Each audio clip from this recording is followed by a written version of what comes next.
अस्सलाम वालेकुम। अच्छा जी, रिवीजन सीरीज़ में हमारा आज का जो सेशन है वो टारगेट कास्टिंग और सीवीपी एनालिसिस के ऊपर होगा जनाब। तो हम बात शुरू करते हैं टारगेट कास्टिंग के ओवरव्यू से। एक हमारा छोटा सा एक चैप्टर था जिसको हमने कवर किया था और इसकी सिग्निफिकेंस भी आप को बताई गई थी उस वक़्त कि सिर्फ 2 दफ़ा हम देखते हैं हमारे पास जो अटैम्प्ट एग्जामिन हुई उनमें आया है। रीसेंट एग्जामिनेशन इसका हुआ था ऑटम 24 में और ये भी डिसीजन मेकिंग के कॉन्सेप्ट के साथ मिला के इसको देखा गया था। इंडिपेंडेंट क्वेश्चन टारगेट कॉस्टिंग पर नहीं था, लेकिन चूंकि रिक्वायरमेंट में टारगेट कॉस्टिंग का नाम आया तो हमने इसको टारगेट कॉस्टिंग टॉपिक में क्लासीफाई कर दिया। बट अदरवाइज इसमें रेलेवेंट कॉस्टिंग का भी काफ़ी ज़्यादा कॉन्सेप्ट इन्वॉल्व था। तो एनीवेज जनाब, टारगेट कॉस्टिंग में कुछ 2 या 3 बेसिक कैलकुलेशन थी और एक छोटी सी डिस्कशन थी जो हमने इस पूरे चैप्टर में देखा था। कैलकुलेशन के रेफरेंस से हमने जो चीज़ें इक्वेशन देखी थी इसमें, एक तो टारगेट कॉस्ट। पहली बात, ये टूल हम इस्तेमाल करते हैं नई प्रोडक्ट की लॉन्च के ऊपर, जिसमें हम देखते हैं कि एक नई प्रोडक्ट जो हम लॉन्च करने जा रहे हैं, how much it should cost us, और वो कैसे मेजर की जाती है। मार्केट सर्वे से हम देखते हैं टारगेट प्राइस क्या है जिसमें हम प्रोडक्ट बेच सकते हैं, और हमारी पॉलिसी के तहत हमारा प्रॉफिट क्या होना चाहिए। प्रोडक्ट कितने की बेच सकते हैं, प्रॉफिट कितना होना चाहिए, उसमें पोर्शन वो लेस करेंगे तो हमें पता लग जाएगा हमें प्रोडक्ट की कॉस्ट कितनी आनी चाहिए। और इसको हम कंपेयर कर लेते हैं एस्टिमेटेड कॉस्ट से या जो प्रोजेक्टेड कॉस्ट से। हमारी टीम ने ये प्रोडक्ट कितने की बना के देने का हमने प्रॉमिस किया है, हमें टीम ने कहा वो 120 की बना के देंगे, हमारी टारगेट कॉस्ट 90 आ रही है, सो कॉस्ट गैप आ जाता है 30 का। इसका मतलब हमें अपनी प्रोडक्ट कॉस्ट को 90 पे लाना है फिर लॉन्च करना है, अदरवाइज ये हमारे लिए फिजिबल नहीं रहेगी, हमारे रिक्वायर्ड प्रॉफिट हमें जनरेट नहीं करेगी। ये बेसिक 2-3 इक्वेशंस हैं जिन पे हमारा सवाल सारा बेस करता है। हमें एग्जामिनेशन में जो कॉन्सेप्ट टेस्ट किया जाता है वो एस्टिमेटेड कॉस्ट की कैलकुलेशन टेस्ट की जाती है। एक दफ़ा में टारगेट सेलिंग प्राइस के लिए इक्वेशन दी गई, डिमांड की वहाँ से में असेसमेंट कर दी गई। टारगेट प्रॉफिट के लिए हमें मार्कअप या मार्जिन के रेट दे दिए जाते हैं जिससे हम प्राइस से टारगेट प्रॉफिट ले पाते हैं। तो ये जनाब ओवरऑल इसका कॉन्सेप्ट है। और फिर अगर कॉस्ट गैप आ जाए तो कॉस्ट गैप कैसे क्लोज किया जाता है, उस पर कुछ थ्योरेटिकल थोड़े से हमारे पॉइंट्स है।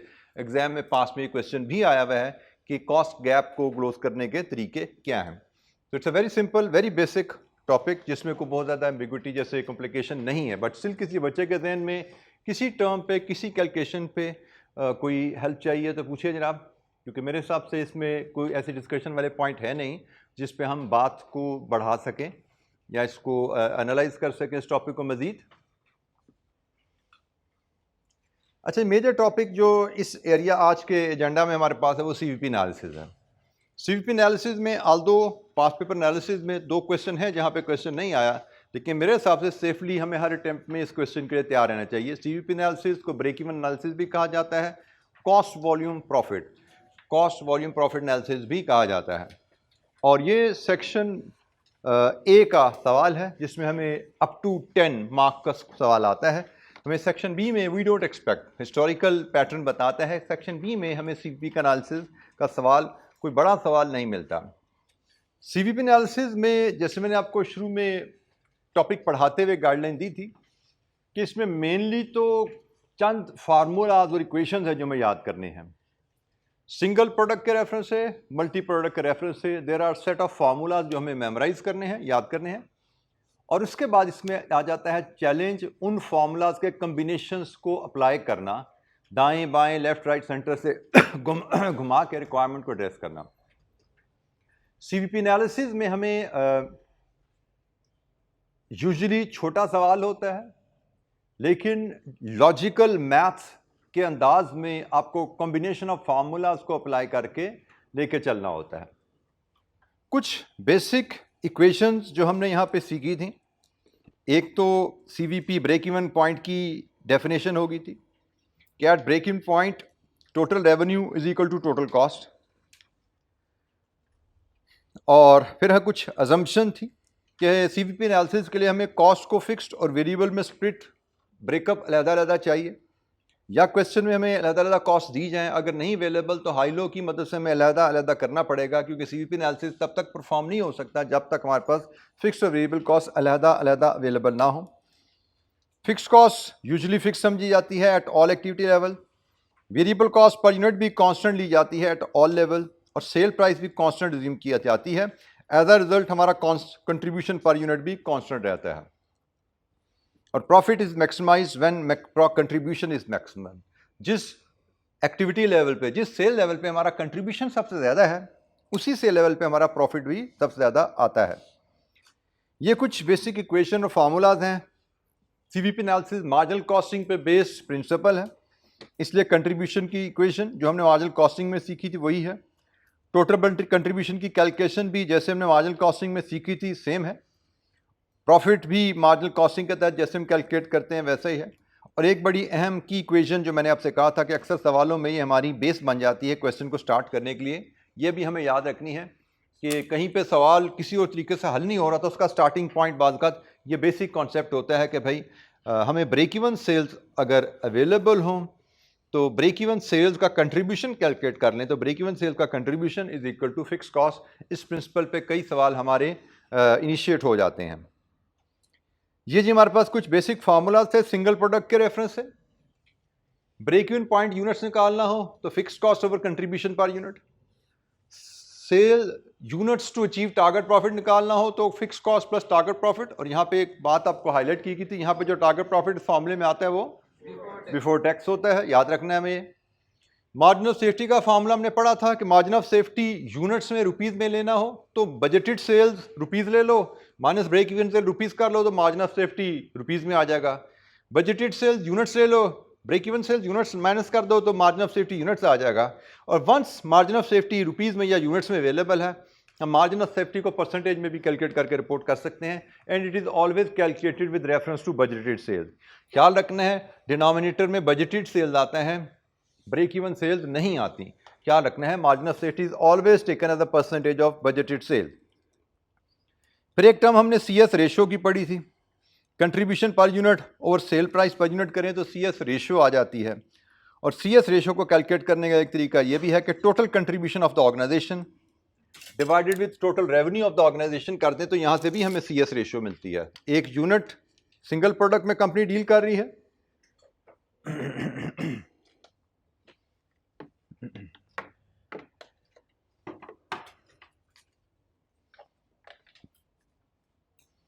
सिंगल प्रोडक्ट में कंपनी डील कर रही है तो आप इस फॉर्मूले से सीएस रेशियो ले लो या इस फॉर्मूले से सीएस रेशियो ले लो, दोनों तरीकों से चलेगा। सीएस रेशियो के यूजेस, हमें सीएस रेशियो हमारे किस काम आती है? एक, CS ratio break even revenue calculate करने के काम आती है। Fix cost over CS ratio करें तो सीधा आपका रेवेन्यू रुपीस में आपको रेवेन्यू मिल जाता है। और revenue to achieve target profit भी इसी अंदाज में कैलकुलेट किया जा सकता है। Fix cost plus target profit, यहाँ पे भी याद रखना है target profit before tax over CS ratio किया जाए तो ये revenue to achieve target profit हमें मिल जाता है। ये हमारे फार्मूलाज हैं सिंगल प्रोडक्ट के रेफरेंस से। सिंगल प्रोडक्ट में हमें क्या क्या फार्मूलाज हमें याद रखने हैं और इनकी एप्लीकेशन हम हमेशा रिक्वायरमेंट से देखा करेंगे कि रिक्वायरमेंट से कैसे लीड लेके किस तरह एक या दो या तीन फार्मूलाज के कम्बिनेशन से हम अपने आंसर तक पहुंच सकते हैं गिवन डाटा को इस्तेमाल करते हुए। मैं कुछ एक्टिविटीज़ भी इस पे आपसे शेयर करूंगा। इसके बाद जनाब मल्टी प्रोडक्ट की कहानी थी। मल्टी प्रोडक्ट में हमारी, इसको मैंने शायद आपको बताया था कि इसको हल करने के एक से ज़्यादा तरीके हैं। एक अप्रोच जो मैंने क्लासरूम में डिस्कस की मल्टी प्रोडक्ट की, मैं वो आपसे रिवाइज करवा देता हूँ। हमें तो कोई दूसरी तीसरी अप्रोच इसमें सीखने की ज़रूरत है नहीं। मल्टी प्रोडक्ट ब्रेक इवन में जो अप्रोच हमने क्लास में डिस्कस की थे कि हम सबसे पहले क्वेश्चन में हमें बजटेड सेल्स की रेशियो गिवन होगी या बजटेड सेल्स के यूनिट्स अवेलेबल होंगे।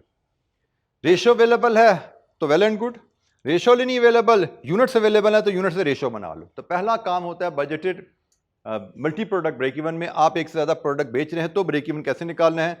सबसे पहले बजटेड सेल से सेल रेशियो निकालो। देन यू अज्यूम कि आप मल्टीपल प्रोडक्ट बॉक्स में या पैकेट में बेचोगे और हर बॉक्स में ये यूनिट्स हुआ करेंगे। दो प्रोडक्ट्स हैं A and B, 1 unit of A and 2 units of B. ये आपका बॉक्स का साइज होगा और देन ये कहानी है मल्टी प्रोडक्ट ब्रेक इवन की। ब्रेक इवन इन बॉक्सेस आप निकाल सकते हैं। फिक्स कॉस्ट ओवर कंट्रीब्यूशन पर बॉक्स। एवरेज सीएस रेशियो इस केस में मल्टी प्रोडक्ट में कैलकुलेट की जाती है, जिसको कैलकुलेट करने के हमने 3 तरीके पढ़े थे। Contribution of a box over sale value of a box, total contribution of the company over total sales of the company. और तीसरा तरीका था वेटेड एवरेज CS रेशो, जिसमें हमने हर प्रोडक्ट की CS रेशो को उस प्रोडक्ट की सेल वैल्यू ना बॉक्स से वेट कर लिया था। ये तीन तरीके हमने एवरेज CS रेशो कैलकुलेट करने के पढ़े हुए हैं, और एवरेज CS रेशो तो हमारे पास आ जाए तो हम ब्रेक इवन रेवेन्यू कैलकुलेट कर सकते हैं। Fix cost divide with average CS ratio. Single product थी, CS fix cost over CS ratio से रेवेन्यू आ रहा था। मल्टी प्रोडक्ट हो, fix cost over average CS ratio से रेवेन्यू आएगा, और एवरेज CS रेशियो 1, 2, 3 तरीकों से कैलकुलेट कर सकते हैं। ये तीनों तरीके हमने क्लास में डिस्कस किए हुए हैं। और मैंने break even revenue multi product के एंगल से आपको बताया था कि ब्रेक इवन सेल्स आप निकालो यूनिट्स में या वैल्यू में, इसको प्रोडक्ट वाइज ब्रेक करना जरूरी है। जैसे अभी हमने पढ़ा कि हमारी रेशो ये है जनाब A और B की। अगर बॉक्सेस हमारे पास से 5000 आ गए हैं तो हम इसको यूनिट्स में कन्वर्ट करेंगे। हम कहेंगे जी A का ब्रेक इवन है 5000 इंटू 1 और B का ब्रेक इवन है 5000 इंटू 2। क्योंकि 5000 बॉक्सेस हैं तो इनमें 5000 यूनिट्स ऑफ A होंगे और 5000 बॉक्सेस हैं, इनमें 10000 यूनिट्स ऑफ B होंगे। ये हमारा ब्रेक इवन, अगर हमारा answer break even in boxes 5000 आया तो जवाब यहाँ पे ख़त्म नहीं होगा, हम इन बॉक्सेस को कन्वर्ट करेंगे यूनिट्स में तो हमारा जवाब ख़त्म होता है। सिमिलरली जब यहाँ पे जवाब हमारा रेवेन्यू में आ जाता है से ₹200 मिलियन, तो जवाब यहाँ पे ख़त्म नहीं होता, इसको A और B में स्प्लिट करना होता है। और किस रेशो में स्प्लिट करते हैं जनाब? Using the ratio of sale value of the products in a box. Sale value के एक बॉक्स में सेल वैल्यू क्या है A और B की। लेट्स अज्यूम एक यूनिट आपका, एक बॉक्स में एक यूनिट A का है, 2 यूनिट B के हैं, प्राइस इसकी से 200 है और इसकी से 150 है, तो यहां से जनाब एक बॉक्स का रेवेन्यू बनेगा, इसका 200, इसका 300, टोटल 500। इसका मतलब A का रेवेन्यू है 2/5 और B का रेवेन्यू है 3/5। हम इस 200 मिलियन को स्प्लिट करेंगे 2/5 3/5 रेशियो में, क्योंकि एक बॉक्स हमारा 500 का है जिसमें 200 रुपए के A के यूनिट्स हैं और 300 रुपए का रेवेन्यू B से आ रहा है। तो इस रेशियो में रेवेन्यू को स्प्लिट किया जाता है। वो ब्रेक इवन या टारगेट प्रॉफिट के लिए रेवेन्यू निकाला है। रेवेन्यू को प्रोडक्ट्स में ब्रेक करोगे तो ही सवाल आपका कंप्लीट होता है। ये बेसिक फार्मूलाज हमने जैसे किताब में लिखे हुए थे उसी तरह एक रिकैप लिया और उनकी जहां जहां मुझे जरूरत पड़ी थोड़े से मैंने नंबर्स की सपोर्ट ली। Any question? अच्छा, अब थोड़ा सा मैं रिकैप आपको देता हूं। एग्जाम क्वेश्चन जो हमने देखे थे उनकी रिक्वायरमेंट में हमें छोटे छोटे जो ट्रिक्स मैथमेटिक्स जो हमें देखने को मिला था उसका हम रिकैप ले लेते हैं। आल्दो ये सारे हमने क्लास में डिस्कस किए हुए हैं, लेकिन जैसे हमारा रिवीजन का अंदाज है कि हम इसको रिकैप लेंगे। जी बेटा, इलस्ट्रेशन 15, उसमें क्या मसला है इलस्ट्रेशन में?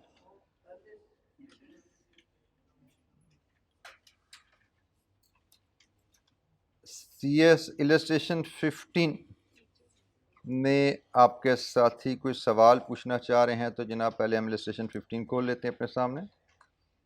जी बेटा, इसमें क्या इशू है?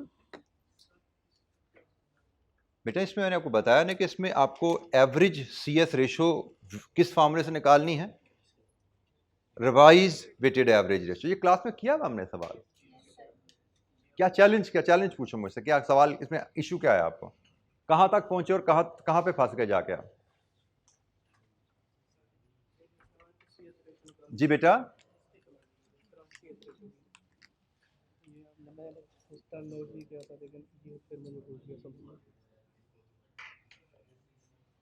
बेटा आपको CS रेशियो उसने दिए हैं ना, उसने आपको करंट CS रेशियो जो दी हुई है वो करंट एवरेज है, क्योंकि मल्टी प्रोडक्ट है ना तो वो एवरेज है। कहाँ पे गिवन है आपकी जी? टोटल 48, ये आपकी एवरेज है, करंट एवरेज 48 है। उसने आपको A की रेशियो भी दी हुई है, उसने आपको B की रेशियो भी गिवन है, ठीक है। C की रेशियो बैलेंसिंग है, ये आपकी मिसिंग फिगर है, ये भी गिवन है, ये भी गिवन है, ये भी गिवन है। ये इस इक्वेशन में आपको एक वैल्यू, 2 वैल्यू, 3 वैल्यू ये गिवन है, ये चौथी वैल्यू निकाल लोगे। ये आपकी गिवन है वैल्यू आपकी 48, ये वैल्यू आपको गिवन है A की 40, B की गिवन है आपको 50, ये मिसिंग है, ये यहाँ से निकालोगे, इसको निकाल के फिर इस नई इक्वेशन में डाल दोगे तो आपका सवाल खत्म हो जाएगा। ठीक है,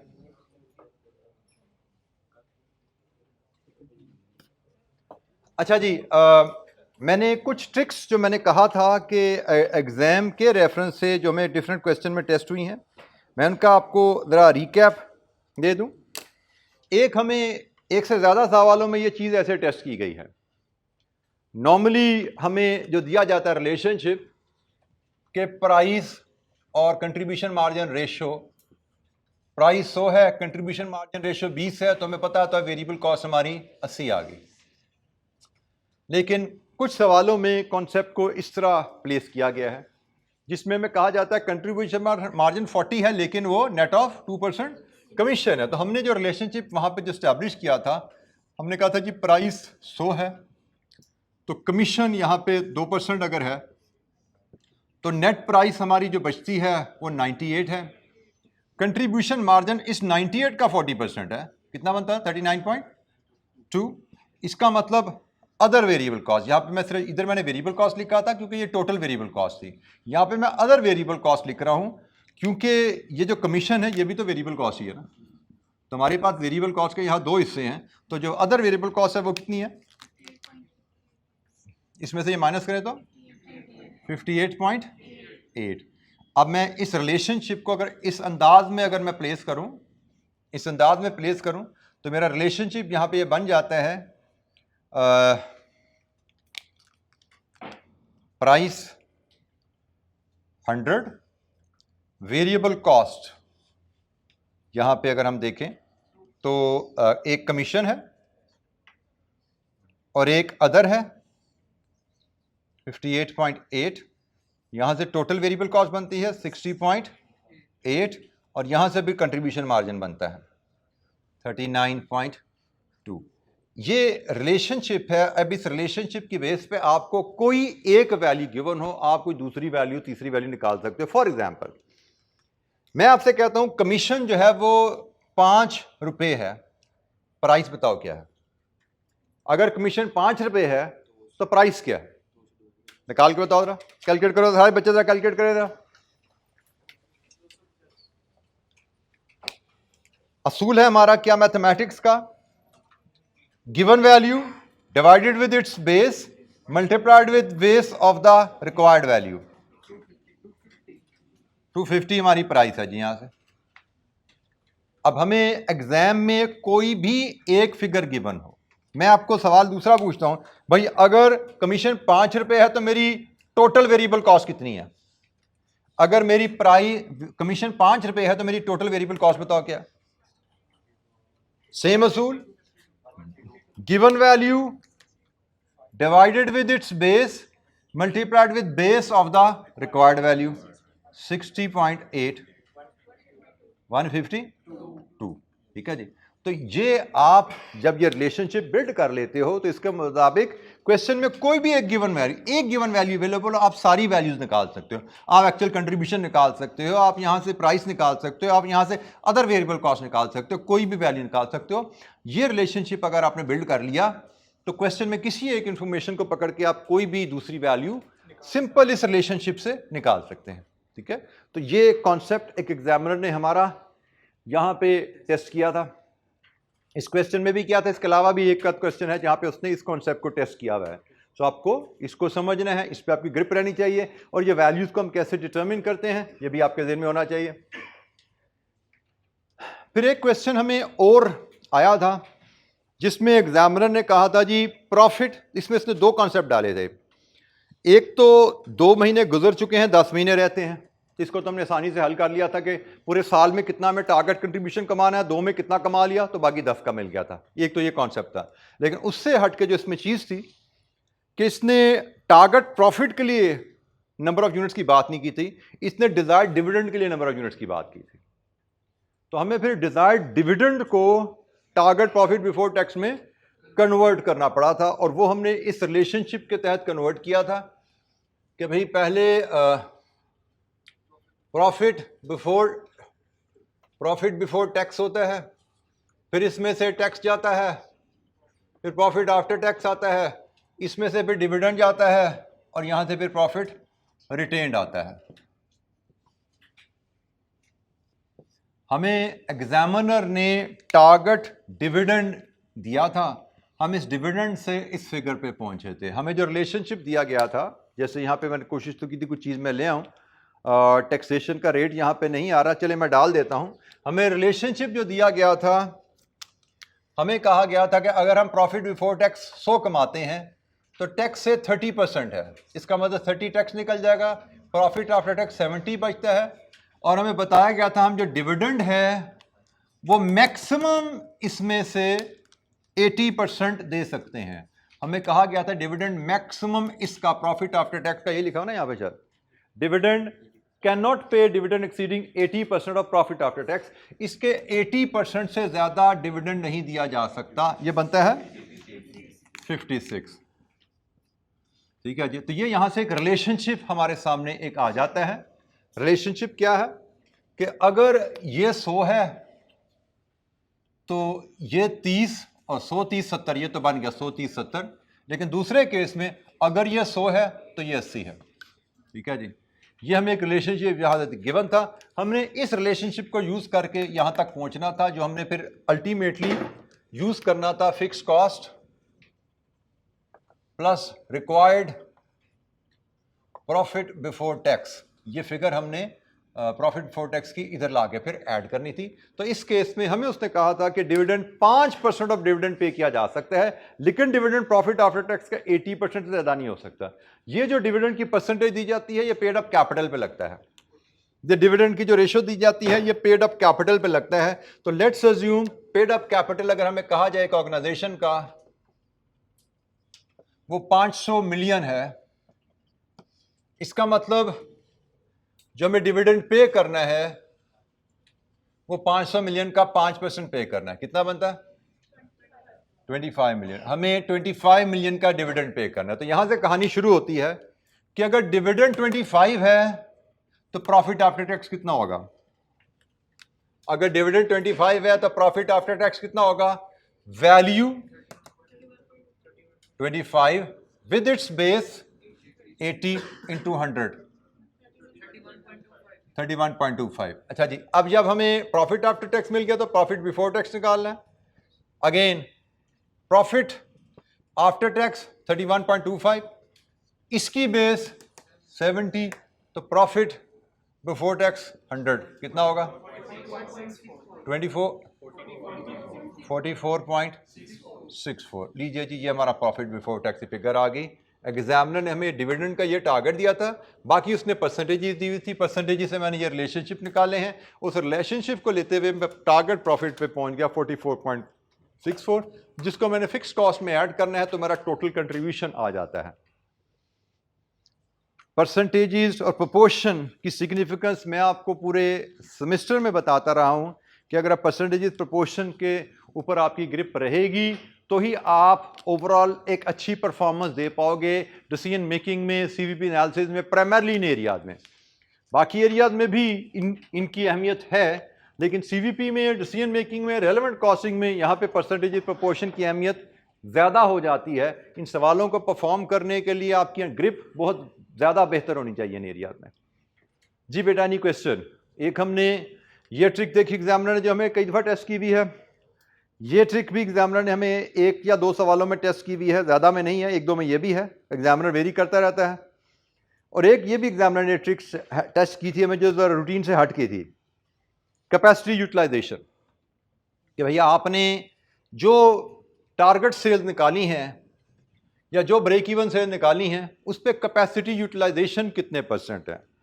और हमने इसका कॉन्सेप्ट पढ़ा था कैपेसिटी यूटिलाइजेशन का,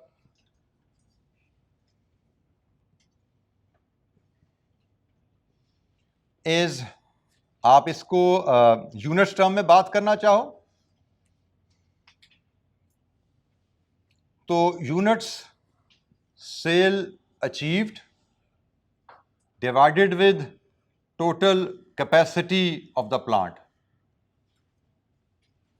फॉर एग्जाम्पल, अगर हमें कहा जाए हमने 8000 यूनिट्स सेल करने हैं और कहा जाए हमारी प्लांट की कैपेसिटी से 10,000 है, तो हम कहेंगे हमारी कैपेसिटी यूटिलाइजेशन जो इस सेल लेवल पे हम अचीव कर रहे हैं वो कितनी है, 80%। हम कैपेसिटी जो इस सेल लेवल पे अचीव करेंगे, जो हम सेल लेवल रिकमेंड कर रहे हैं उस पर जो अचीव करेंगे वो 80% है। हमें एग्जाम में जो क्वेश्चन ये टेस्ट किया गया था वो तो थोड़ा सा कॉम्प्लिकेटेड सिनेरियो था, वहाँ पे मैं यूनिट्स का डाटा अवेलेबल नहीं था। मैं कोशिश करता हूँ कि इसको भी मैं ज़रा थोड़ा सा आपके सामने ज़रा लाने की कोशिश करूँ जिस अंदाज में मैं सवाल दिया गया था। Thank you.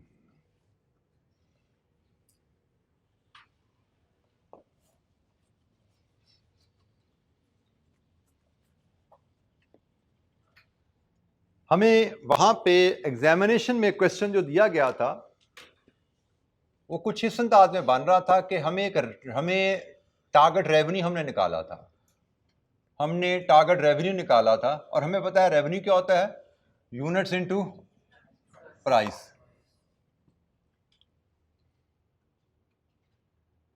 और इसी तरह हम पिछले साल का भी लास्ट ईयर रेवेन्यू भी हमें अवेलेबल था, जो कि अगेन ये भी यूनिट्स इनटू प्राइस था। हमें जो इंफॉर्मेशन मजीद दी गई थी तो जैसे सुनिएगा कि लास्ट ईयर की जो कैपेसिटी यूटिलाइजेशन थी दैट वाज से 80%। हमें बताया गया था लास्ट ईयर की कैपेसिटी यूटिलाइजेशन 80% थी और हमें बताया गया था लेट्स अज्यूम ये जो प्राइस है ये 10% बढ़ गई है लास्ट ईयर से। हमें ये दो इंफॉर्मेशन दी गई थी। अब हम देखते हैं जरा इसको हम कैसे हल कर पाते हैं। लेट्स अज्यूम मेरे पास लास्ट ईयर का रेवेन्यू अवेलेबल था 500 मिलियन, 500 मिलियन था जो कि 80% कैपेसिटी यूटिलाइजेशन पे है, और मुझे जो करंट ईयर का रेवेन्यू मैंने निकाला है लेट्स से वो है 450 मिलियन, जो कि 10% प्राइस के इजाफे के साथ है। इस डाटा के साथ मुझसे कैपेसिटी यूटिलाइजेशन पूछी गई है भाई। अब मुझे ना यहाँ पे प्राइस पता है ना यूनिट्स पता है, यूनिट्स का नंबर नहीं पता, प्राइस का नंबर नहीं पता। प्राइस का नंबर पता हो तो हम यूनिट्स पे जा सकते हैं, रेवेन्यू डिवाइड विद प्राइस। अब यहाँ पे हमने किया क्या था, जो मैं आपको अगर स्किल याद कराऊं, मैंने एक एडजस्टमेंट इसमें की थी। वो मैंने एडजस्टमेंट की थी कि भाई इस रेवेन्यू को कर लूँ मैं अगर 80% से डिवाइड, तो ये क्या बन जाएगा मेरा टोटल कैपेसिटी का रेवेन्यू लास्ट ईयर प्राइस पे, लास्ट ईयर प्राइस पे टोटल कैपेसिटी का रेवेन्यू बन गया। फिर मैंने कहा था कि इसमें 10% इजाफा है प्राइस का, तो इसको मैं अगर 1.1 से डिवाइड कर दूं तो ये क्या हुआ, ये अगले साल का रेवेन्यू लेकिन पिछले साल के प्राइस पे। इसका मतलब यहां पे और यहां पे प्राइस कॉमन होगी। ये अगर x इंटू 500 है तो ये y इंटू 500 है, एम आई राइट? तो ये तो उड़ गया ना, 500 तो कैंसिल हो गया, बच क्या गया यूनिट्स ओवर यूनिट्स। यहां पे अगले साल का यूनिट्स है और यहां पे 100% यूनिट्स है। यहां से आप अपनी परसेंटेज निकाल सकते हो क्योंकि प्राइस कैंसिल हो जाएगी, ये 100% यूनिट्स बच गए, पीछे टोटल कैपेसिटी बच गई फैक्ट्री की, और ये अगले साल के यूनिट्स बच गए। तो कितने परसेंट बनी जनाब कैपेसिटी यूटिलाइजेशन? यहां से निकाल सकते हो आप, कितनी जी? 65.4%, 65.4%। ये जनाब हमने कैपेसिटी यूटिलाइजेशन निकाली कि अगले साल हमारी क्या होगी। दोबारा सुन लो बेटा, पिछले साल का रेवेन्यू हमारा 500 मिलियन था जो कि 80% कैपेसिटी यूटिलाइजेशन पे था। पिछले साल के रेवेन्यू को 80 से डिवाइड करें तो मेरा पिछले साल का 100% कैपेसिटी का रेवेन्यू आ जाता है। अगले साल का अगर टारगेट रेवेन्यू मेरा 450 और मुझे बताया गया है कि इसमें 10% प्राइस का इजाफा डाला हुआ है, तो प्राइस का इजाफा मतलब प्राइस 110 पे गई हुई है, उसको वापस कर दो, तो ये अगले साल का रेवेन्यू लेकिन प्राइस पिछले साल की। तो यहां पे और यहां पे प्राइस कॉमन है, कॉमन प्राइस है, कैंसिल आउट हो जाएगी, तो पीछे यूनिट्स ओवर यूनिट्स बच जाते हैं। नीचे 100% यूनिट्स हैं, ऊपर अगले साल के सिर्फ टारगेट यूनिट्स हैं, तो अगले साल के यूनिट्स ओवर 100% कैपेसिटी के यूनिट्स, ये कैपेसिटी यूटिलाइजेशन परसेंटेज हमारी यहाँ से निकलती है। कैपेसिटी यूटिलाइजेशन का बेसिक कॉन्सेप्ट है यूनिट्स ओवर यूनिट्स, लेकिन यूनिट्स ओवर यूनिट्स अगर ना हो तो रेवेन्यू से कैपेसिटी यूटिलाइजेशन, ये एग्जामिनर ने हमारी टेस्ट की थी एक क्वेश्चन में ये क्वेश्चन था हमारा, नंबर मैंने यहाँ पे नहीं लिखा, लेकिन दिस वाज द रिक्वायरमेंट जो कि इस कॉन्सेप्ट के तहत हमने हल किया था। जी, मैंने की ट्रिक्स जो पास पेपर में आई हुई हैं उनको हम जरा रिकैप कर रहे थे। मुझे लगा था ये 3-4 जो बातें हैं ये ऐसी हैं थोड़ी रूटीन से हट के हैं, और एक या दो दफ़ा, ये तो जैसे एक दफ़ा टेस्ट हुई है एग्जाम में, आई बिलीव शायद ये भी एक दफ़ा टेस्ट हुई है, ये शायद 2 दफ़ा टेस्ट हुआ कॉन्सेप्ट। बट एग्जामिनर जो की ट्रिक्स होती हैं रिपीट भी बात कर देता है और नहीं तो लाता ही लाता है। तो हमें जो आ चुकी हैं माजी में उन पे तो ग्रिप करनी है, लेकिन नई आए उसके लिए भी मेंटली अलर्ट रहना है। और बात सिर्फ मैथमेटिक्स की होती है, कॉन्सेप्ट की होती है। अगर आप चीज़ों को आप समझ के सीखोगे तो चीज़ों को एग्जामिनर घुमाएगा तो भी आप कर पाते हो, और खुदा ना खास्ता अगर ना भी कर पाओ तो परेशान नहीं होना। इस तरह के ट्रिक्स के नंबर क्या 1 या 2 नंबर ही होते हैं ना। स्पेशल को ट्रिक डाल दी, पूरा 10 नंबर का सवाल तो एक ट्रिक पे बेस नहीं करता, एक ट्रिक के 1 या 2 नंबर ही होते हैं जो डालेगा। तो 1-2 नंबर खुदा ना खास्ता हम नहीं भी कर पाए तो ऐसा नहीं है कि खुदा ना खास्ता हमारा पेपर फेल हो जाएगा, हम इंशाअल्लाह बड़े आराम से पास होंगे। कोशिश हम करते रहेंगे बेहतर से बेहतर, ज़्यादा से ज़्यादा चीज़ें सीखने की, एग्जाम में बेहतर से बेहतर परफॉर्म करने की। लेकिन खुदा ना खास्ता एग्जाम में हम कुछ ना कर पाए, 3-4 दफ़ा पढ़ लिया फिर भी समझ नहीं आई तो कोई परेशानी नहीं है। अगले सवाल अगले पार्ट्स पे चलो। पास होने के लिए बहुत कुछ पढ़ा होता है एग्जाम में, पास होना मुश्किल नहीं होता। You don't have to do everything right, सब कुछ परफेक्ट करना जरूरी नहीं है पास होने के लिए भाई। हाँ जी जनाब, एनी क्वेश्चन? किसी बच्चे के जहन में सीवीपी एनालिसिस को लेके कोई सवाल? मेरे दिन में यही कुछ रिवीजन के लिहाज से यही चीज़ें थी। अब मैं चाहूँगा कि एक क्वेश्चन को हम डिस्कस कर लें ताकि उसमें कोई कॉन्सेप्ट अगर रह गया तो वो भी हमारा रिवाइज हो जाए, थोड़ी प्रैक्टिस हो जाए। लेकिन उससे पहले किसी बच्चे के जहन में कोई सवाल है, किसी क्वेश्चन से रिलेटेड कोई इशू है, किसी वर्किंग को डिस्कस करना चाहते हैं आप, किसी वर्किंग को समझने में हेल्प चाहिए तो पूछ लीजिए भाई।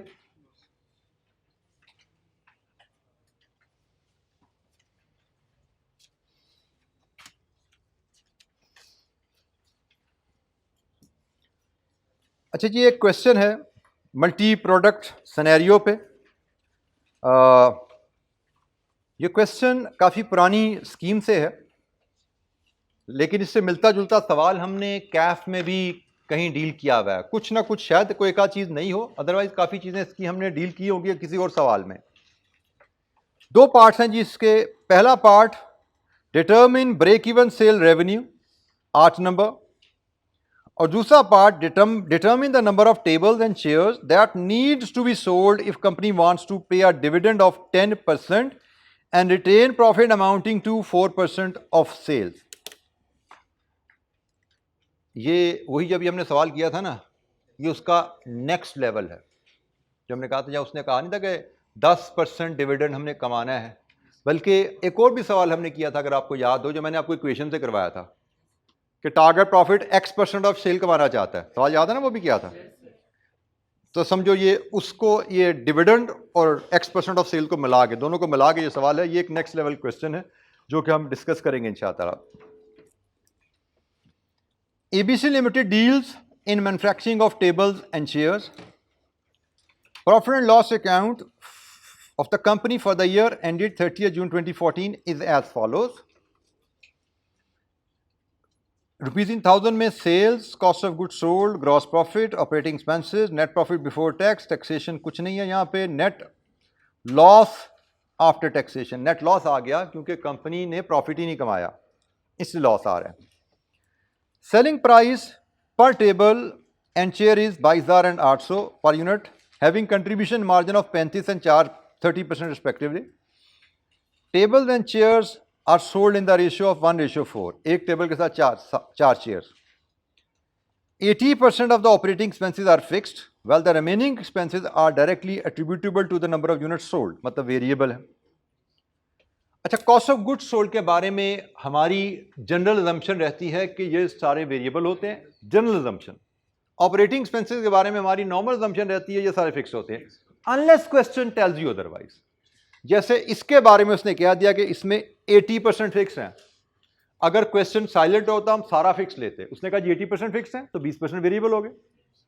इसके बारे में उसने कुछ कहा, इसका मतलब ये सारे वेरिएबल, ये सारे वेरिएबल नहीं, कहानी कुछ और है, आगे कहानी कुछ और निकलनी है। लेकिन फिलहाल मैंने आपको गाइडलाइन बता दी कि जनरल अजम्पशन क्या है कि ये वेरिएबल होते हैं, जनरल अजम्पशन क्या है कि ये फिक्स होते हैं, unless question tells you otherwise, या कुछ और इन्फॉर्मेशन दे दे। यहाँ पे कुछ और इन्फॉर्मेशन है और वो आपको ये गिवन है। अच्छा जी, the corporation tax rate is 34% while no tax is required to be paid in case of loss. जैसे कि इस केस में क्योंकि कंपनी लॉस में है, सो कोई कंपनी टैक्स यहाँ पे पे नहीं कर रही, और कंपनी का शेयर कैपिटल है 180 million.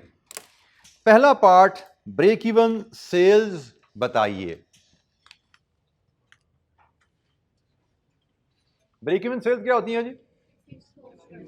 Fix cost divided with CS ratio.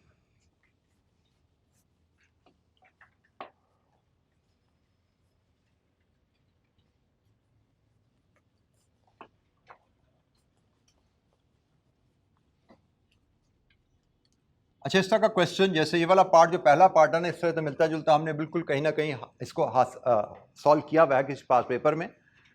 हमें टोटल कॉस्ट इदारे की अवेलेबल है, ये इदारे की टोटल कॉस्ट है, ऐसा ही है, cost of goods cost plus operating expenses, और मुझे ये कंट्रीब्यूशन मार्जिन अवेलेबल है। 35% कंट्रीब्यूशन मार्जिन का मतलब इसमें 65% वेरिएबल कॉस्ट है, और 30% कंट्रीब्यूशन मार्जिन का मतलब इसमें 70% वेरिएबल कॉस्ट। मेरे पास टोटल कॉस्ट अवेलेबल है, टोटल कॉस्ट में से अगर टोटल वेरिएबल कॉस्ट लेस कर दूं तो बाकी फिक्स कॉस्ट बच जाएगी। टोटल वेरिएबल कॉस्ट लेस करने के लिए एक तो मुझे वेरिएबल कॉस्ट पर यूनिट चाहिए, वो तो मिल रही है यहां से, और दूसरी चाहिए यूनिट्स, क्योंकि वेरिएबल कॉस्ट पर यूनिट को नंबर ऑफ यूनिट से मल्टीप्लाई करें तो टोटल वेरिएबल कॉस्ट आएगी ना, तो मुझे यूनिट्स चाहिए। मेरी वर्किंग जो यहां पे बनेगी, total cost less total variable cost, this gives you total cost में से वेरिएबल कॉस्ट निकाल दोगे तो बचेगी total fix cost. Total fix cost को आप डिवाइड कर दोगे CS रेशियो के साथ, तो हमें मिल जाएगा ब्रेक इवन रेवेन्यू। पहला पार्ट यही है, ब्रेक इवन सेल्स, हमें ब्रेक इवन रेवेन्यू मिलेगा, और फिर इस रेवेन्यू को हम टेबल्स और चेज में ब्रेक करना ये ज़रूरी है। टेबल्स में कितना जाएगा, चेज में कितना जाएगा, ये ज़रूरी है। यहाँ पे हमारा पहला पार्ट ख़त्म होगा।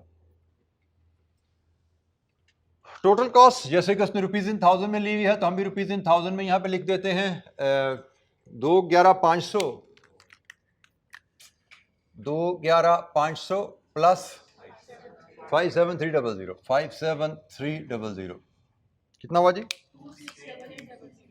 268800। इसमें से वेरिएबल कॉस्ट लेस करना है, तो वेरिएबल कॉस्ट लेस करने के लिए मैं वर्किंग वन अगर यहां बनाऊं,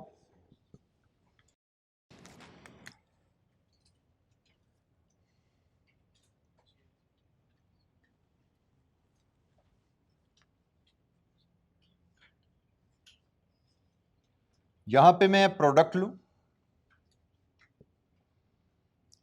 यहां पे हम इसके यूनिट्स लें, यहां पे हम वेरिएबल कॉस्ट पर यूनिट लें, तो units into variable cost per unit, ये हमारी यहाँ पे टोटल वेरिएबल कॉस्ट आ जाएगी, ठीक है, जो मुझे इधर से लेस करनी है।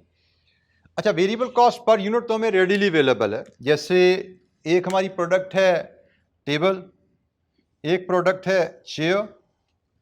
टेबल की वेरिएबल कॉस्ट पर यूनिट है बेटा 22,000 का 65%, कितनी बनी?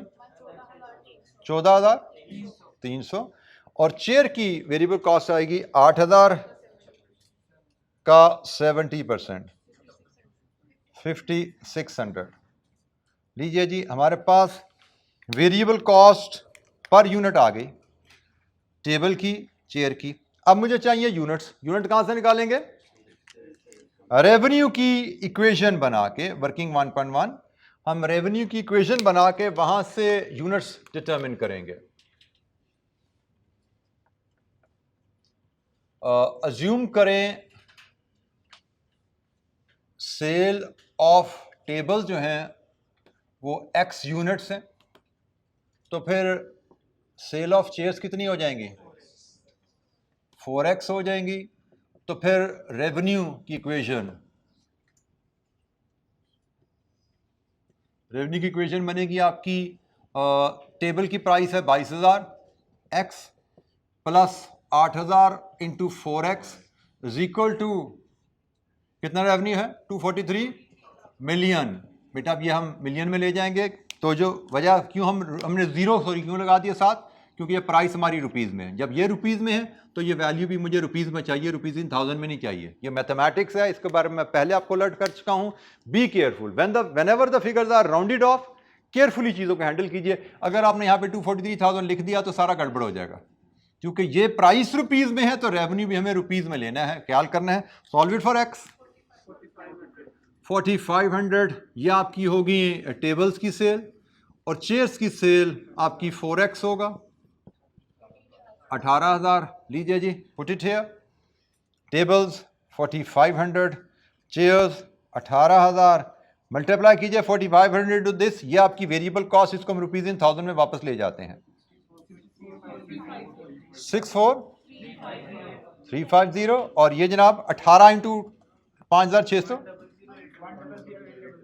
800, टोटल हो जाए 7,100, 800 जी, 150। लीजिए जी, ये हमारी वेरिएबल कॉस्ट आ गई। यहाँ पे हम लेस करेंगे टोटल कॉस्ट में से 165,150, तो फिक्स कॉस्ट 103,650। लीजिए जी, हमारा फिक्स कॉस्ट है। CS ratio contribution over sales होते हैं, और कंट्रीब्यूशन होता है सेल्स माइनस वेरिएबल कॉस्ट। ये है जी सेल्स, ये है वेरिएबल कॉस्ट, ये कंट्रीब्यूशन हो गया over sales. Contribution over sales आपकी CS रेशो आ गई कितने परसेंट जी? 32.04%, और यहाँ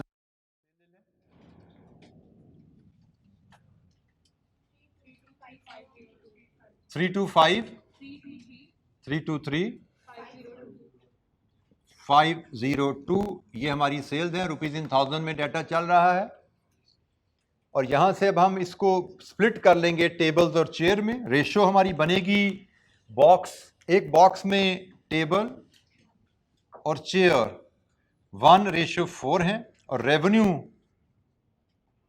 की रेशो निकालनी हो तो ये 32 है और ये 22 है, 54। लीजिए जी, ये हमारी रेवेन्यू की रेशो यहाँ से आ गई। इसमें अब हमने स्प्लिट करना है इस ब्रेकिंग में रेवेन्यू को। 22 डिवाइड विथ 54 इंटू 323,502, और 32 ओवर 54 इंटू 323,502। लीजिए जी, ब्रेकिंग में रेवेन्यू में टेबल का हिस्सा 1,797, और चेयर का हिस्सा 197, 191, 705। लीजिए जी, ये ब्रेक इवन रेवेन्यू का हमारा पहला पार्ट कंप्लीट हुआ क्वेश्चन का, जिसमें हमसे कहा गया था ब्रेक इवन रेवेन्यू कैलकुलेट करके दीजिए।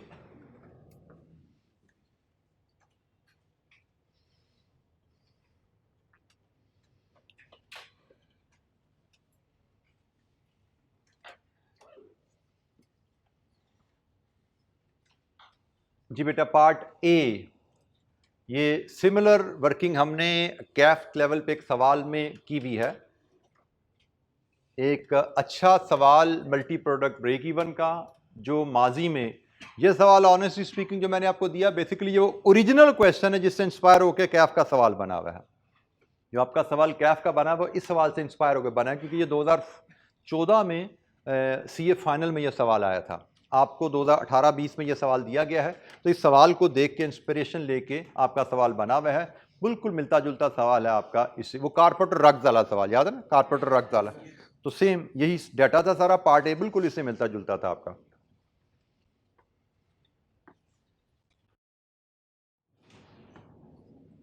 जी, एनी क्वेश्चन बेटा? अच्छा जी, पार्ट बी इसका थोड़ा सा ट्रिकी है, लेकिन मैं इसको उसी अंदाज में, जैसे मैंने आपको इस तरह का सवाल पहले इक्वेशन से करवाया था, मैं आपको इक्वेशन से कोशिश करूंगा सवाल को हम इक्वेशन से हल करने की कोशिश करें। Determine the number of tables and chairs that need to be sold if the company wants to pay a dividend of 10% and retain profit amounting to 4% of sale.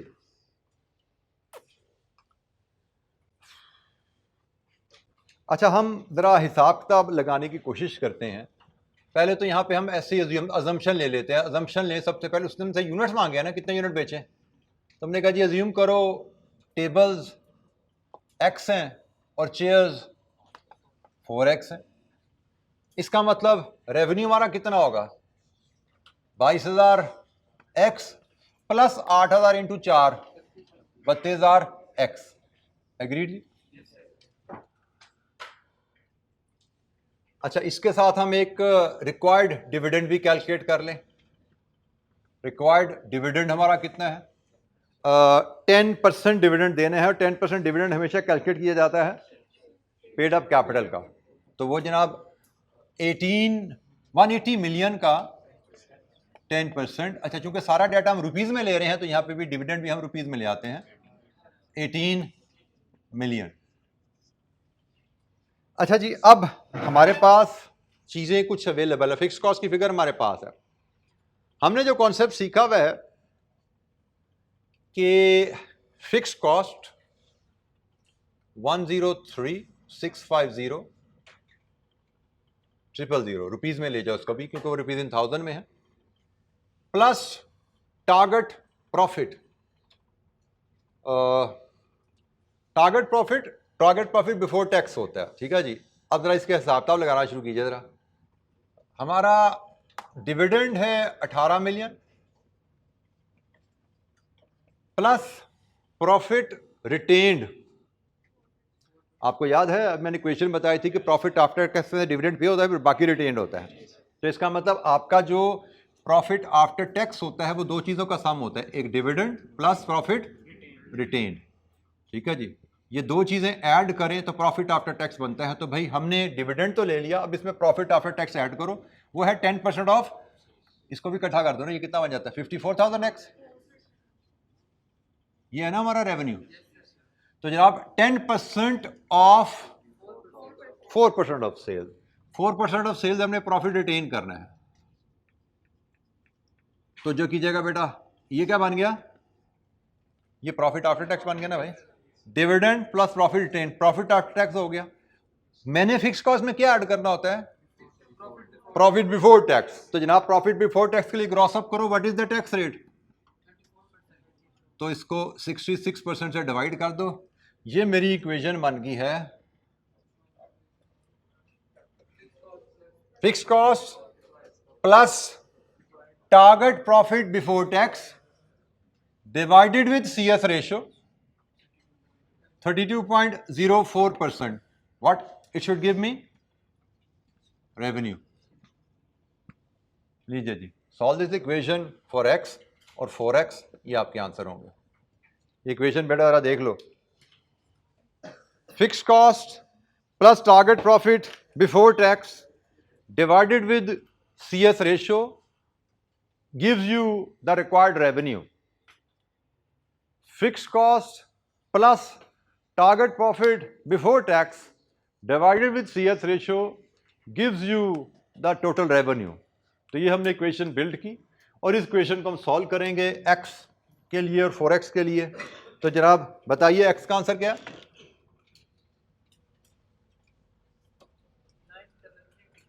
9,332 और 4x इंटू 4 37,330 यूनिट्स।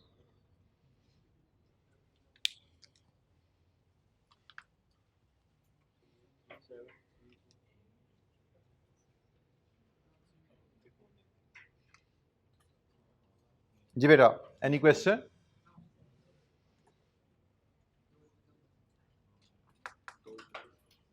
अब देखिए जरा, ये part भी 8 number का है और ये भी 8 नंबर का है। उसकी वर्किंग देखिए कितना टाइम लगा। मैंने शायद आपको कहा था ना कि आपको जरा देखना है कि चीज़ दिमाग में हो तो लिखने में टाइम कितना लगता है।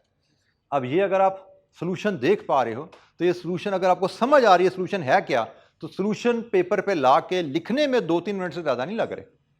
लेकिन 8 नंबर का पार्ट है, इंटू 1.8 करो तो 12-13 मिनट बनते हैं आपको इसको लिखने के लिए। 12-13 मिनट टोटल बनते हैं, टोटल 12-13 है, लिखने में 3-4 लगने हैं, 5 लगने हैं भाई। तो इसका मतलब 8-10 मिनट सोचने के लिए हैं। और यहाँ पे प्रॉब्लम आती है कि हम लोग सोचने से घबरा जाते हैं, परेशान हो जाते हैं जब हमें टाइम लगाना पड़े सोचने पे। तो आपके सामने है ये सोल्यूशन कि ये 8 नंबर में सिर्फ इतना सा काम लिखने का, और ये प्रॉपर एग्जामिनेशन के लिहाज से प्रेजेंटेबल सोल्यूशन है। जी बेटा, एनी क्वेश्चन? इसमें ये कंपोनेंट थोड़ा सा ऐड हो गया प्रॉफिट बिफोर टैक्स और सेल्स के साथ से प्रॉफिट रिटेन्ड का, जो कि हमने क्लास में सवाल किया था उससे थोड़ा सा हटके है। जी, कोई सवाल किसी बच्चे के जहन में सीवीपी एनालिसिस से रिलेटेड?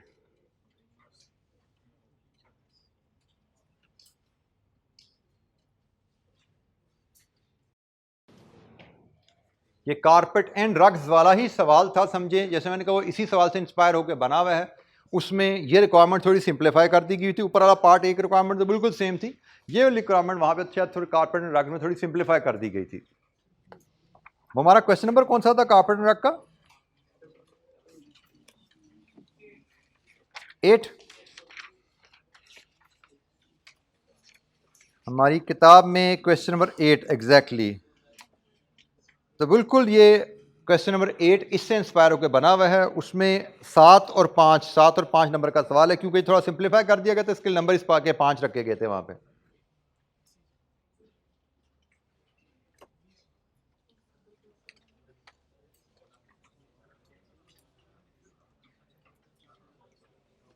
जी, एनी क्वेश्चन, कोई सवाल? अच्छा, मेरे एजेंडा पे इस चैप्टर के लिहाज से एक ही छोटा सवाल रह गया, क्योंकि चैप्टर छोटा था हमारे पास। मुझे लग रहा है कि हम इसको 2 दिन के बजाय 1 दिन में इस रिवीजन को कैप्चर कर सकते हैं, तो हम इसको भी कंप्लीट कर लेते हैं। और इसका मतलब कल का दिन आपको मजीद तैयारी के लिए मिल जाएगा, क्योंकि इसका टेस्ट अब परसों प्लान्ड है। तो अगर कोई इशू होगा तो we can have plan discussion tomorrow. Otherwise इस सवाल की डिस्कशन के साथ हम ये सेशन हमारा टारगेट कॉस्टिंग और सीवीपी का कंप्लीट हो जाता है। ये भी अब एक 8 नंबर का सवाल है, और दिखने में आपके सामने, जैसे मैं कहता हूँ सीवीपी एनालिसिस की बॉडी छोटी होती है ना, अपनी बड़ी बॉडी का सवाल सीवीपी में आता नहीं है, क्योंकि सीवीपी एनालिसिस के सवाल में पढ़ने और सोचने का काम ज़्यादा होता है, लिखने का काम यूजुअली कम होता है। रिक्वायरमेंट क्या है यहाँ पे? Calculate the margin of safety as per budget. ये बजट के लिहाज से मार्जिन ऑफ सेफ्टी बताओ क्या है, और फिर मजीद also determine the required amount of saving in fix cost to achieve the margin of safety of 20%। कि फिक्स कॉस्ट में कितनी कमी की जाए कि मार्जिन ऑफ सेफ्टी 20% पे आ जाए। पहले current margin of safety calculate करना है, फिर फिक्स कॉस्ट में कमी कैलकुलेट करनी है, जो कि मार्जिन ऑफ सेफ्टी को 20% पे ले जाने के लिए जरूरी है। बेटा जरा ज़हन में रखो, जरा मार्जिन ऑफ सेफ्टी क्या होता है? बजटेड सेल्स और ब्रेक इवन सेल्स का फर्क। और जब फिक्स कॉस्ट कम होती है तो ब्रेक इवन ऊपर जाता है नीचे आता है? ब्रेक इवन कम हो, फिक्स कॉस्ट कम होगा तो fix cost over contribution per unit होता है ना।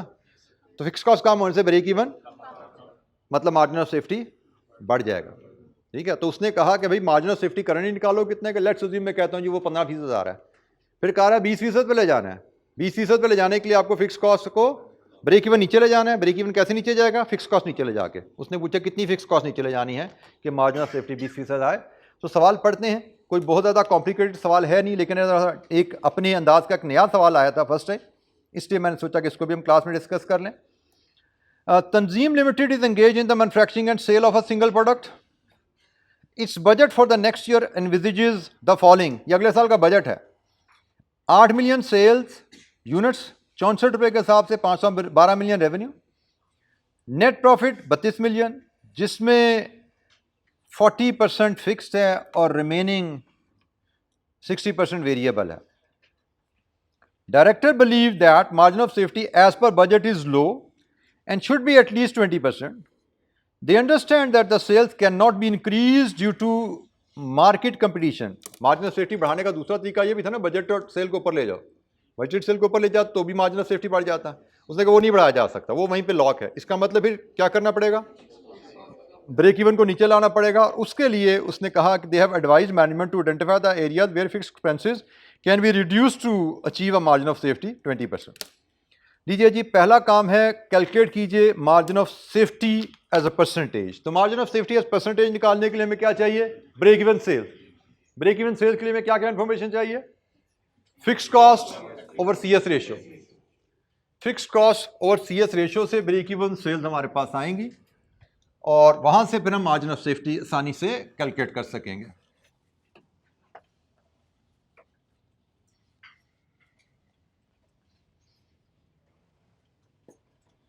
हमारे पास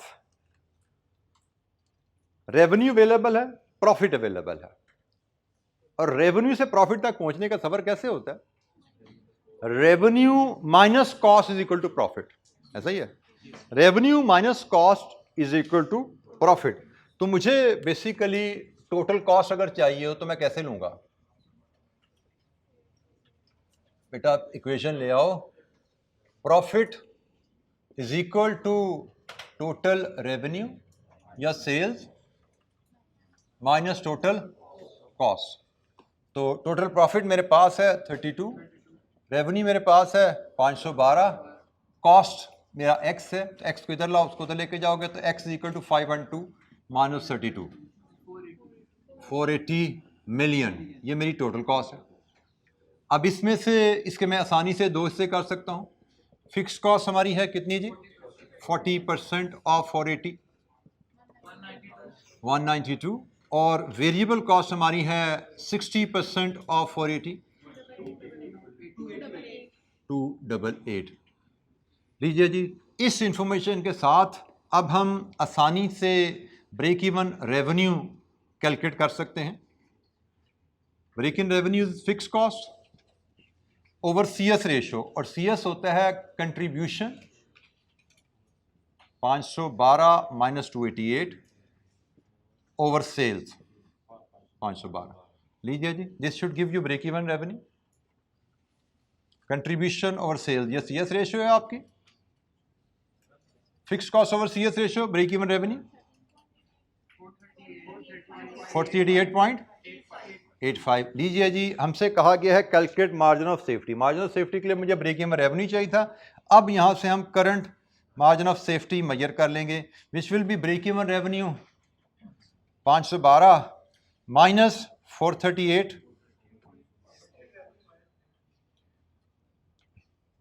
budgeted sales minus break even sales divided with budgeted sales. Percentage में लेंगे क्योंकि हमें परसेंटेज टर्म में मार्जिन ऑफ सेफ्टी की बात की जा रही है। 100 से मल्टीप्लाई करेंगे तो 14.29%। लीजिए जी, ये हमारा पहला पार्ट खत्म हुआ करंट मार्जिन ऑफ सेफ्टी का।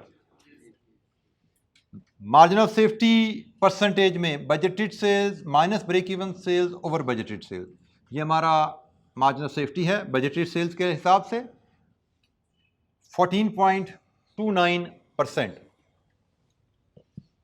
अच्छा, दूसरा सवाल उसने हमसे पूछा है, बड़ा ही आसान सवाल है कि आप फिक्स कॉस्ट में कितनी कमी करोगे कि मार्जिन ऑफ सेफ्टी 20% पे आ जाए। ये वर्क बैक बेसिकली बेटा होना है आपका, ये आपका वर्क बैक होना है। आप देखोगे कि अगर मार्जिन ऑफ सेफ्टी 20% हमने रखना है तो उसके हिसाब से हमारी ब्रेक इवन सेल्स कितनी बनती हैं? 512 का 80%, ऐसा ही है जी। 512 में से 20% मार्जिन ऑफ सेफ्टी निकाल दो तो 80% ब्रेक इवन होंगे। कितनी बनी? 40, ये हमारी ब्रेक इवन सेल्स है। और अगर मेरे पास ब्रेक इवन रेवेन्यू है, CS रेशियो है, तो this is my X. Break even revenue मेरा 409.6 है,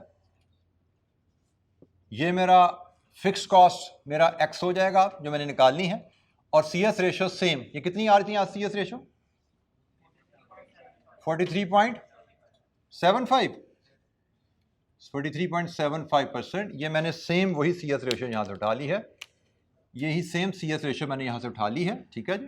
मुझसे पूछा गया फिक्स कॉस्ट में कितनी कमी आए, मैंने रिवाइज फिक्स कॉस्ट निकाल लिया कि अगर मैंने अपना ब्रेक इवन रेवेन्यू यहाँ पे लेके जाना है, मार्जिन ऑफ सेफ्टी 20% का मतलब ब्रेक इवन रेवेन्यू इतना चाहिए।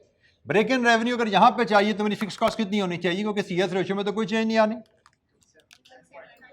179.2, ये मेरी रिक्वायर्ड फिक्स कॉस्ट है। रिक्वायर्ड रिडक्शन फिर कितनी कमी करनी पड़ेगी भाई? 192 माइनस 179.2, 12.8 मिलियन रुपीस की रिडक्शन। फिक्स कॉस्ट में इतनी कमी करेंगे तो हमारा मार्जिन ऑफ सेफ्टी 20% पे पहुंच जाएगा। फिक्स कॉस्ट में कमी होगी तो हमारा ब्रेक इवन रेवेन्यू 409 पे आ जाएगा। पहले ब्रेक इवन रेवेन्यू तो हमारा ज्यादा 438.85, फिक्स कॉस्ट कम होने से ब्रेक इवन कम हो जाता है। ब्रेक इवन कम होगा तो मार्जिन ऑफ सेफ्टी ऑटोमेटिकली बढ़ जाएगा सेम बजटेड सेल्स पे। जी, एनी क्वेश्चन, कोई सवाल?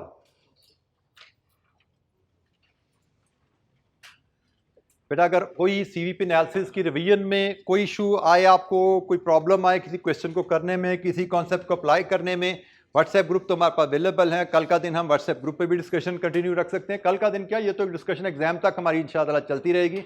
जो इश्यूज आपको रिवीजन के दौरान, प्रैक्टिस के दौरान आए, व्हाट्सएप ग्रुप की फैसिलिटी तो ऑल द टाइम अवेलेबल है, 24 आवर्स आपको एग्जाम तक ये अवेलेबल होगी। आई विल ट्राई टू इंशाल्लाह respond within my limits. Inshallah, usually I am able to respond to all the queries till the examination night. बस थोड़ी देर से हो जाती, कोई 6 घंटे बाद, कोई 4 घंटे बाद, कोई 2 घंटे बाद, कोई आधे घंटे बाद, लेकिन रिस्पॉन्स आपको इंशाल्लाह मिलता रहेगा। जी, एनी क्वेश्चन, कोई सवाल? अच्छा, ये आज के लिए इतना ही। बाकी कल इंशाल्लाह जिस पर हमारा सेशन नहीं होगा, अब परसों आपका टेस्ट है इस एरिया पे। उसके बाद हम मिलेंगे, जो लास्ट हमारा एरिया है वेरिएंस एनालिसिस का, उसकी डिस्कशन के लिए, ठीक है जी। और वो डिस्कशन हम करेंगे थर्सडे फ्राइडे, ठीक है। थैंक यू वेरी मच, अस्सलाम वालेकुम।